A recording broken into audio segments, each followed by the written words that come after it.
नमस्कार, hornbill TV Bharat में आपके स्वागत है। लखनऊ से बड़ी खबर है। राष्ट्रीय स्वयंसेवक संघ के सर संघचालक मोहन भागवत आज 2 दिवसीय दौरे पर राजधानी पहुंच रहे हैं। संघ के शताब्दी वर्ष के तहत आयोजित कार्यक्रमों के क्रम में मोहन भागवत 17 और 18 फरवरी को लखनऊ में 4 प्रमुख बैठकों में हिस्सा लेंगे। इन कार्यक्रमों में कुटुंब मिलन और सामाजिक सद्भाव बैठक, युवाओं से संवाद और प्रबुद्ध जन गोष्ठी शामिल है। इन कार्यक्रमों का आयोजन संघ की लखनऊ महानगर इकाई की ओर से किया जा रहा है। सूत्र के मुताबिक अपने प्रवास के दौरान मोहन भागवत कई वरिष्ठ भाजपा नेताओं से भी मुलाकात कर सकते हैं। संघ के शताब्दी वर्ष को लेकर देश भर में कार्यक्रम आयोजित किए जा रहे हैं और लखनऊ का यह दौरा भी उसी कड़ी का हिस्सा माना जा रहा है।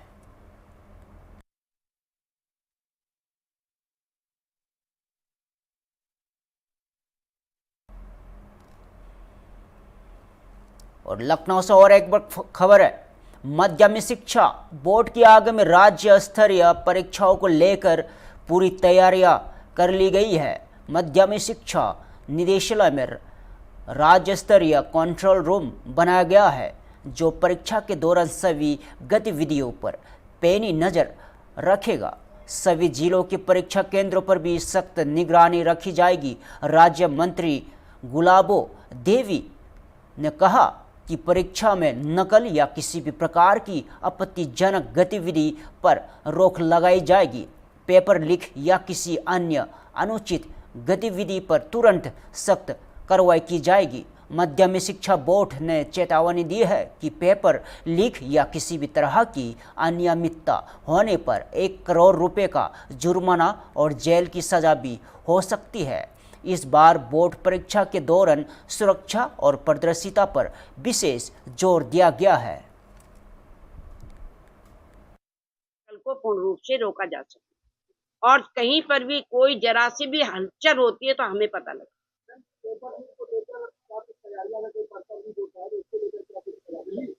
लीक होगा ही नहीं, तैयारी हमारी पूरी है, इसीलिए लीक होगा नहीं।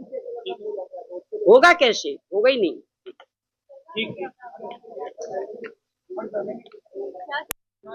कल से एग्जाम शुरू हो रहे हैं, क्या-क्या इस बार नई व्यवस्थाएं होंगी? हाँ, बड़ा हर्ष का विषय है कि कल से परीक्षाएं शुरू हो रही हैं हाई स्कूल और इंटर की, जो 18 से प्रारंभ होकर 12/3/26 तक आयोजित की जाएंगी। परीक्षा कुल 15 दिन में हो जाएगी। इसका जो समय है वो प्रथम पाली 8:30 बजे से 11:45 तक होगी और दूसरी पाली जो है 2 बजे से 5:15 तक होगी शाम को। परीक्षा केंद्रों की संख्या है 8033, जिसमें राजकीय माध्यमिक विद्यालय हैं 596 और अशासकीय सहायता प्राप्त माध्यमिक विद्यालय हैं 3453। अशासकीय वित्त पोषित माध्यमिक विद्यालय हैं 3984। तो मैं यहाँ बताना चाहूंगी आपके लिए कि कुल पंजीकृत जो परीक्षार्थी संख्या है वो 53,37,778 है। सारी परीक्षाएं तनाव मुक्त होंगी। हर जगह जैसी व्यवस्था पहले थी उससे भी और अच्छी व्यवस्था इस बार की गई है। पहले भी किसी भी प्रकार से कहीं कोई नकल का मामला सामने नहीं आया। तनाव मुक्त परीक्षा हुई, नकल विहीन परीक्षा हुई। इस बार भी सब परीक्षाएं शांतिपूर्ण तरीके से होंगी, क्योंकि हमारा जो माध्यमिक शिक्षा विभाग है उसकी निष्ठा, उसकी कर्तव्यपरायणता, हमारे जो शिक्षक विभाग है, जो प्रधानाचार्य हैं और जो अधिकारी हमारे नियुक्त किए गए हैं, सबकी कर्तव्यपरायणता के आधार पर ये परीक्षा हमारी सुचारू रूप से संपन्न हो जाएगी, ऐसा हमें भरोसा है। हम अपने सभी माध्यमिक शिक्षा विभाग के अधिकारियों के लिए, सभी विद्यालय के प्रधानाचार्यों के लिए, अभी सभी शिक्षिका बहन और भाइयों के लिए मैं शुभकामनाएं देती हूँ और बच्चों के लिए आशीर्वाद देती हूँ कि बिना किसी तनाव के वो अपनी परीक्षा करें और निश्चित रूप से उनके सतत प्रयास से उन्हें सफलता मिलेगी और एक दिन आगे चलकर वो भारत का भविष्य बनेंगे, ऐसा मुझे भरोसा है। कितने जिले संवेदनशील हैं? हाँ, जो जिले संवेदनशील हैं वो मैं आपको बता रही हूँ। संवेदनशील जिले 18 हैं। अगर आप कहें तो मैं इनके नाम बता दूं। 18 जो संवेदनशील जनपद हैं वो है आगरा, मथुरा, अलीगढ़, हाथरस, एटा, कासगंज, प्रयागराज, कौशाम्बी, प्रतापगढ़, हरदोई, कन्नौज, आजमगढ़, बलिया, मऊ, जौनपुर, गाजीपुर, देवरिया और गोंडा। ये तो हैं संवेदनशील। और जो अति संवेदनशील परीक्षा केंद्र हैं वो 222 हैं जो अति संवेदनशील हैं। पर हमारी सभी में एक विशेष रूप से व्यवस्था की गई है जिससे कि कहीं पर किसी प्रकार का व्यवधान हमारी परीक्षा में ना हो। एक चीज मैं और बताना चाहती हूँ कि 2026 की बोर्ड परीक्षा में कुछ नवीन व्यवस्थाएं की गई हैं। पूर्ववत तो है ही हैं कि 8033 परीक्षा केंद्रों पर हर जगह 22 रिकॉर्ड युक्त 2 CCTV कैमरे, ये सारी व्यवस्था इनकी तो है ही हैं। और इतने ही 8033 केंद्र व्यवस्थापक, 8033 भारी केंद्र व्यवस्थापक, 8033 स्टैटिक मजिस्ट्रेट और 1210 सेक्टर मजिस्ट्रेट, 427 जोनल मजिस्ट्रेट नियुक्त किए गए हैं। इसमें 69 मंडलीय तथा 440 जनपदीय सचल दलों का भी गठन किया गया है। 75 जनपदीय स्तरीय और 18 वरिष्ठ अधिकारियों को मंडल स्तरीय पर्यवेक्षक के रूप में नामित किया गया है। ये तो है ही है। इसके साथ साथ जो नवीन व्यवस्थाएं की गई हैं वो है परिषदीय परीक्षाओं की पवित्रता, विश्वसनीयता, विधि व्यवस्था अक्षुण्ण रखने हेतु सभी जनपदों परीक्षा केंद्रों पर आकस्मिकता की स्थिति में सभी विषय हेतु प्रश्न पत्रों के अतिरिक्त रिजर्व सेट की भी व्यवस्था की गई है कि प्रश्न पत्रों का एक रिजर्व सेट वहां पर उपस्थित रहेगा, जब जरूरत पड़े तो उस काम में आ जाए। उत्तर पुस्तिकाओं की अदला बदली की संभावनाओं को रोकने की दृष्टि से सुरक्षात्मक उपायों के साथ साथ क्रमांकित 4 रंगों में A4 पोर्ट्रेट आकार में तथा सभी प्रश्नों पर माध्यमिक शिक्षा परिषद का लोगो का सूक्ष्म आकार में UPMSP अंकन द्वारा मार्जिन लाइन का मुद्रण कराया गया है, जिससे कि किसी प्रकार की बदला बदली ना होनी चाहिए। ये सारी व्यवस्थाएं की गई। कुछ केंद्रों पर मिर्जापुर से बड़ी खबर। आसाम के मुख्यमंत्री हेमंत बिस्वा शर्मा विंध्याचल धाम पहुंचे और माता विंध्यवासिनी के दर्शन पूजन किए और मुख्यमंत्री ने विधि विधान से पूजा अर्चना की और मंदिर परिसर में वैदिक मंत्रोच्चार के बीच आराधना संपन्न हुई। दर्शन के दौरान स्थानीय जनप्रतिनिधि और प्रशासनिक अधिकारी भी मौजूद रहे। सुरक्षा के कड़े इंतजाम किए गए थे और दर्शन पूजन के बाद मीडिया से बातचीत में मुख्यमंत्री हेमंत बिस्वा शर्मा ने कई राजनीतिक और सामाजिक मुद्दों पर अपनी प्रतिक्रिया दी। उन्होंने कांग्रेस नेता राहुल गांधी पर टिप्पणी करते हुए कहा कि उनकी मानसिक स्थिति ठीक नहीं है और उन्हें अपना इलाज करना चाहिए। उनका हर बयान अलोकतांत्रिक है और वह हिंदू समाज के हित में बात करते हैं। आसाम में अतिक्रमण और अवैध घुसपैठ के मुद्दे पर उन्होंने कहा कि राज्य की हालत ठीक नहीं है। करीब 35% लोग बांग्लादेश से घुसपैठ करके आ रहे हैं, जिनमें 3% स्थानीय है और प्रतिदिन और 100 से 150 बांग्लादेशियों को वापस भेजा जा रहा है। उन्होंने दावा किया कि अब तक करीब 50,000 एकड़ अवैध कब्जे से खाली कराई जा चुकी है और 1.5 लाख एकड़ और खाली कराई जानी है। शिवाजी और टीपू सुल्तान को समान सम्मान देने के सवाल पर उन्होंने कहा कि शिवाजी का अपना स्थान है और टीपू सुल्तान हिंदू पर अत्याचार कर चुके हैं और इसके अलावा उन्होंने कहा कि असम कांग्रेस के प्रदेश अध्यक्ष ने उन्हें अपने घर आमंत्रित किया है। इस पर उन्होंने राजनीतिक अंदाज में प्रतिक्रिया दी और कहा कि कल इस आमंत्रण पर मुलाकात होगी। उनका इशारा था कि कांग्रेस चाहते हैं कि वह भाजपा में शामिल हो जाए।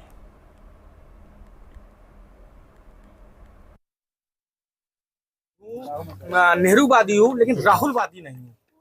अब देखिए, ये कांग्रेस का अपना मामला है, हमें इस पर टिप्पणी करना नहीं है। लेकिन दुनिया में कोई भी राहुलवादी नहीं हो सकता है, इसलिए राहुल गांधी का दिमाग में बीमार भी है और दिमाग की हालत भी उनका ठीक नहीं है, तो उनको तो अच्छा से ट्रीटमेंट करवाना चाहिए। महाराष्ट्र कांग्रेस अध्यक्ष ने आज कहा कि टीपू सुल्तान और शिवाजी महाराज को बराबर सम्मान मिलना चाहिए। अब देखिए, जो भी ये सब बात बोलते हैं, कोई थोड़े फर्क पड़ने वाला है। शिवाजी महाराज का जगह में होगा, और टीपू सुल्तान कैसे हिंदू का ऊपर अत्याचार करे थे। एक हिंदू का रक्षक था और एक हिंदू का भक्षक था, तो दोनों बराबर कैसे हो सकता है। तो ये बात जो बोलते हैं, इसका मेरा नहीं लगता है उनका कोई हिस्ट्री का ऊपर कोई भी छोटे से भी नॉलेज हो। असम में घुसपैठ से कितना डेमोक्रेसी देखिए, असम का हालत बहुत नाजुक है, और असम का जो हिंदू मुस्लिम का डेमोग्राफी है, अभी लगभग मुस्लिम पॉपुलेशन वहाँ में 40% हो चुका है। 3 से 4% मुस्लिम ऐसा है जो देश का ही है, लेकिन बाकी जो 36% होगा, कोई ना कोई समय वो लोग बांग्लादेश से ही आए थे, कांग्रेस का समय में ही आए थे, और बढ़ते बढ़ते अभी 40% 40% तक वो लोग पहुंच गए। मेरा ऊपर कोई कांग्रेस के पूर्व प्रदेश अध्यक्ष ने इस्तीफा दिया है असम के, लेकिन वो वापस ले लिए हैं। मेरा नहीं लगता है मेरा नहीं लगता है वो वापस लिया है। इसलिए 10 मिनट पहले मेरा फोन से बात हुआ है, और उनका घर में मुझे कल 7 बजे न्योता दिया है। हाँ।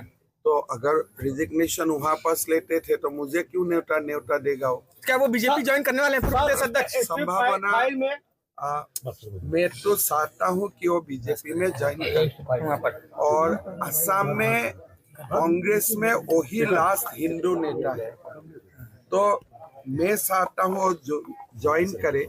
कल 7 बजे मैं उनको घर में मुलाकात करूंगा, फिर वो पक्का हो जाए। गोगोई को लेकर आपने कहा था कि पाकिस्तान से इनका कनेक्शन है, क्या आने वाले समय में गोगोई को क्या गिरफ्तार किया जा सकता है? हमने सबूत का साथ ये मामला भारत सरकार को हस्तांतरित किया। आगे भारत सरकार उसका ऊपर फैसला। एस्टीन फाइल को लेकर के हरदीप पुरी का इस्तीफा आप मांगने जा रहे हैं। उस फाइल में हरदीप पुरी का बारे में क्या गलत? राहुल गांधी ने कहा है कि यूएस डील किसानों के हित में नहीं है। वो यूएस डील पढ़ सकता है क्या?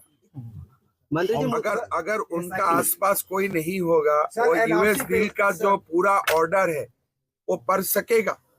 मुस्लिम वाले बयान पर सुप्रीम कोर्ट ने आज फटकार लगाई है और हाईकोर्ट सीधे जाने कहा, इस पे क्या देखिए, उसमें मेरा जो बयान जब भी होता है वो कॉन्स्टिट्यूशनल लिमिट का अंदर में ही होते हैं, तो इसीलिए मेरा कोई डर नहीं है।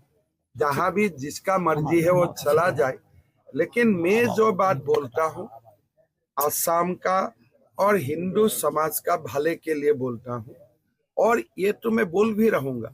और मेरा मानना है कि मैंने कोई भी संविधान का जो दायरा है इसको मैंने कभी भी भंग नहीं करता। भारत के आप सबसे सफल मुख्यमंत्री माने जाते हैं, बांग्लादेशी घुसपैठियों को भगाने में क्या कहेंगे?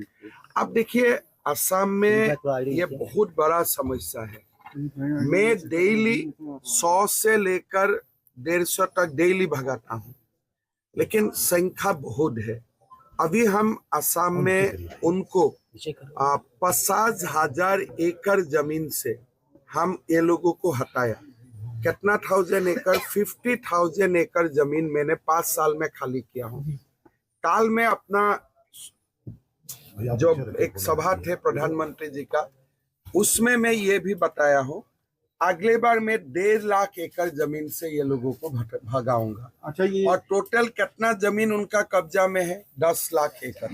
अच्छा, असम में सर, एक मुख्यमंत्री को शोभा देता है क्या आने कि किसी आने वाला है। किसी समुदाय पे गन ताने? एक मुख्यमंत्री को शोभा देता है क्या? देखिए, मैं जो काम शोभा देता है वही करता हूँ, और जो शोभा नहीं देता है मैं अच्छा, वो बंगाल में मस्जिद बनने का आया है और जो एक जो काम मुझे शोभा देता है मैं वो करता हूँ। बंगाल लेकिन बाबरी मस्जिद पे क्या एक बात कहेंगे? हमेशा आप याद रखिए कि असम में जब हमारा संख्या 80 से 60% तक घट गया है, तो हमारा चिंता का भी ये सेकुलर लोगों को समझ रखना चाहिए। बंगाल में क्या कहेंगे? बंगाल में बाबरी मस्जिद जो टीएमसी का निकला हुआ जो विधायक है वो बाबरी मस्जिद बना रहा है। क्या अपने कार्यकाल में इन लोगों को निकाल देंगे सर? ये पुतला बाबरी मस्जिद है। थोड़े ओरिजिनल बाबरी मस्जिद तो धस दिया गया, ये एक पुतला मस्जिद है। क्या बना पाएगा सर? पुतला मस्जिद बनाएगा, अगर ओरिजिनल ही चला गया क्या पुतला खेल पाएगा? लखनऊ से बड़ी खबर है। उत्तर प्रदेश में मतदाता सूची और विशेष प्रगढ़ पुनरीक्षण 2026 SIR को लेकर प्रशिक्षण कार्यक्रम आयोजित किया गया। मुख्य निर्वाचन अधिकारी नवदीप रिनावा की अध्यक्षता में उत्तर प्रदेश प्रशासन एवं प्रबंधन एकेडमी उपम अलीगंज से यहां प्रशिक्षण कार्यक्रम आयोजित किया गया। इसमें जनपदों के जिला निर्वाचन अधिकारी और निरीक्षक रजिस्ट्रीकरण अधिकारी शामिल हुए और प्रशिक्षण के दौरान मतदाता सूची में जुड़े विविध प्रावधानों और ERO नेट VLO ऐप्स और नोटिस चरण एवं सुनवाई की प्रक्रिया पर विस्तार से जानकारी दी गई। नवदीप रिनवा ने बताया कि SIR से पहले सभी DM DEO और अन्य अधिकारियों को प्रशिक्षण दिया गया था। SIR के दौरान नियुक्त शेष DM, DEO और ERO को भी ट्रेनिंग दी जा रही है। इस प्रशिक्षण में 6 DM, DEO और 55 SDM और तहसीलदार ERO शामिल है। सभी अधिकारियों का प्रशिक्षण के बाद टेस्ट होगा। मुख्य निर्वाचन अधिकारी ने कहा कि रोजाना फॉर्म 6 और फॉर्म 60 की जानकारी साझा की जा रही है। कोई भी फॉर्म अज्ञात व्यक्ति द्वारा नहीं भरा जा रहा है। सभी ज्ञात लोग ही फॉर्म भर रहे हैं और फॉर्म 60 और उससे भरने वाले की जानकारी हर स्तर पर उपलब्ध है। उन्होंने कुछ विवादित आरोपों को भी खारिज किया और सिकंदरापुर बलिया में विधायक की पत्नी के वोट काटने का आरोप गलत, बस्ती में केवल सिंगल डिजिट में वोट काटे, विदुना और बाबागंज और सकल दिहा और प्रतापगढ़ में नाम काटने के आरोप गलत। नवदीप रिनवा ने बताया कि राजनीतिक दलों के साथ अब तक 5 बैठकों हो चुकी है। इसमें वो अधिकारी जो पहले की ट्रेनिंग में नहीं आ पाए, आज उनको बुला रहे हैं सर, क्या कुछ ये पूरा कार्यक्रम? ये एक दिवसीय प्रशिक्षण है जो मतदाता सूचियों को कैसे तैयार करना है, उनका संशोधन क्या करना है, उसमें संवैधानिक प्रावधान क्या है संविधान में, और हमारा जो इस संबंध में एक अधिनियम बना हुआ 1950 का रिप्रेजेंटेशन ऑफ पीपल एक्ट 1950, उसके क्या प्रावधान हैं, इसके जो नियम बने हुए रजिस्ट्रेशन ऑफ इलेक्टर्स रूल्स उसके क्या प्रावधान हैं। निर्वाचन आयोग ने भी समय समय पर दिशा निर्देश दिए हुए हैं, उसका एक मैनुअल बना हुआ है, मैनुअल ऑफ इलेक्टोरल रूल्स, उसके क्या प्रावधान है। तो इस तरह से पूरा उसका थियोरेटिकल जो बेस है, ये पूरी एक्सरसाइज वोटर लिस्ट बनाने की, रिवीजन करने की, नाम जोड़ने की, नाम काटने की, संशोधन करने की, उसके बारे में बताया जाता है। और जो ERO नेट है, जो सिस्टम है जिसके तहत हम सारा ये रिकॉर्ड मेंटेन करते हैं फॉर्म्स का और उस पर निर्णय लेते हैं, वो उसके काफ़ी डिटेल में उसके वर्किंग, प्रैक्टिकल वर्किंग। और तीसरा जो BLO ऐप है जिस पे BLO काम करता है उसके बारे में बताते हैं। और ग्रीवांस सर्विस पोर्टल जिसमें लोग शिकायत करते हैं, या book a call with BLO और हेल्पलाइन जो 1950 की है, उसमें कैसे अटेंड करना है, कैसे उनका निस्तारण करना है, समय से पेंडेंसी कम रखनी है, इसके बारे में उनको बता रहे हैं। जो हमारे पोलिंग स्टेशंस का रैशनलाइजेशन होता है, संभाजन होता है, जब संख्या बढ़ जाती है एक नंबर से ज़्यादा, वो कैसे करने, उसमें भी कुछ पेचीदगियाँ रहती हैं, गलतियाँ हो जाती हैं, तो उसके ट्रेनिंग भी आज हम दे रहे हैं। और अंत में उनका एक प्रश्नोत्तर होगा जिससे टेस्ट होगा कि कितना वो लोग सीखें। और ये सुबह 10 बजे से लेकर शाम 5 बजे तक है। आज उन अधिकारियों का है जो बाद में तैनात हुए हमारे पिछले प्रशिक्षण के बाद, वो रह गए थे। 6 जिला निर्वाचन अधिकारी और 55 आज इलेक्टोरल रजिस्ट्रेशन ऑफिसर हैं जो 55 विधानसभाओं को देख रहे हैं। कुल मिला के 61 लोगों का आज ये प्रशिक्षण यहाँ जो नोटिस हुआ है उसको लेकर SIR को लेकर उसकी भी ट्रेनिंग आज यहाँ दी जाएगी कि कैसे क्या उनसे डॉक्यूमेंटेशन लेना है, कैसे बिल्कुल। तो जो पहले बताया वो तो बेसिक चीज़ था, लेकिन अब जो चूँकि SIR चल रहा है तो जो लॉजिकल डिस्क्रिपेंसीज इन मैपिंग या नो मैपिंग के जो वोटर्स हैं उनको जो नोटिस जा रहा है, किस किस डॉक्यूमेंट को लेना है, अटेंडेंस शीट, फोटोग्राफ कैसे अपलोड करना है, वो सारी प्रक्रिया भी आज उनको एक्सप्लेन की गई। सर, विपक्षी पार्टियों की तरफ से ऐसे आरोप लगाए जा रहे हैं कि कुछ जो जनप्रतिनिधि हैं उनके और उनके परिजनों के, जिसमें वो विधायक और विधायक की पत्नी की बात भी कह रहे हैं कि उनके नाम वोटर लिस्ट से हट गए हैं। क्या ऐसी कोई जानकारी आई है आयोग के जानकारी में? नहीं, वो जानकारी हमने की जब ये इस तरह के आरोपों की जानकारी मिली तो संबंधित विधानसभा के ERO से पुष्टि करी गई, ऐसा कोई नाम नहीं कटा। आज सर एक पॉलिटिकल पार्टी का प्रतिनिधिमंडल भी आपसे मिलने आ रहा है, चूँकि आप बैठक कर रहे हैं तो सर वो मिल तो पाएंगे नहीं। 2 बजे का टाइम, तो प्रश्न क्या है? सर प्रश्न ये है कि 2 बजे वो आपसे मिलने आ रहे हैं, वो कह रहे हैं कि हम अपनी बात रखेंगे और नहीं मुझे जानकारी नहीं है, जानकारी नहीं है। निरीक्षण जब उत्तर प्रदेश में प्रारंभ हुआ उससे पहले उत्तर प्रदेश में सारे 75 जिलों के जिला निर्वाचन अधिकारियों और साढ़े 403 विधानसभा के जो निर्वाचक रजिस्ट्रेशन अधिकारी उनका एक दिन ही परीक्षा। फिलहाल के लिए इतना ही। ताज़ा खबरों देखते रहिए होम बिल्ड TV भारत।